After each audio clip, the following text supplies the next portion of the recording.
Hello everyone. यसपालि हामीले चाहिँ महाशिवरात्रिमा एकदमै धेरै रमाइलो गऱ्यौँ है। ध्वनिहरू बाल्यौँ अनि त्यसपछि नाच्यौँ गायौँ सबैजना, हाम्रो टोलको सबैजनाहरू है नाचेर भाङ पनि खाएको हामीले यसपालि है। अनि हलुवाहरू तरकारीहरू बनायौँ हामीहरू सबैजना मिलेर। अनि यसरी खाएको के हामीले है।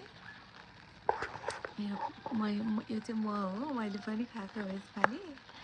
एकदमै रमाइलो भएको थियो, सबैजना मिलेर शिवरात्रि मनायौँ, उखुहरू पड्कायौँ यसरी। एकदम रमाइलो भएको थियो। तपाईँहरूले कसरी मनाउनु भयो कमेन्ट गर्नु होला। Thank you so much for watching.